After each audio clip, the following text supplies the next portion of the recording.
If you're like me, you probably grew up with a deep sense of patriotism. Like all young people learning from the public education system, I was filled with a sense of gratitude and pride for the country that afforded me such freedoms. Growing up in a liberal state, I fought for things like justice, equality, and tolerance of other people's beliefs. It was unclear to me at the time that most of the things I'd been fighting for were actually the opposite. Slowly, the tolerant Democrats took on a different look to me. I began watching the news and hearing the violent outbursts due to the Trump inauguration.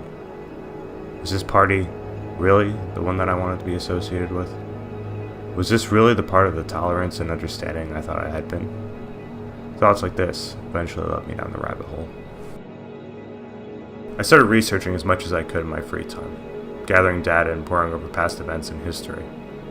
Everywhere I turned, I saw the wickedness that governments had enforced.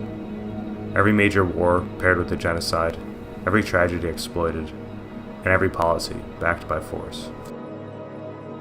I grew to the realization that governments held power by fear. Fear through education, fear through media, and fear through extortion. We had all become slaves to an ever-mounting debt that had been working against us all along. This wasn't the country that the founders had thought of. They conceived a nation governed by states and protected by the federal government. The founders even saw the rise of the central banks and fought against it. The model wasn't perfect, but the structure of early America was focused on limiting the power of big government.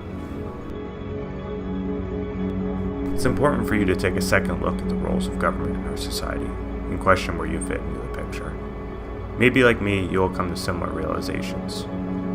My hope for society is that we can figure this out before it escalates beyond our control, before we destroy each other at the hands of the masters.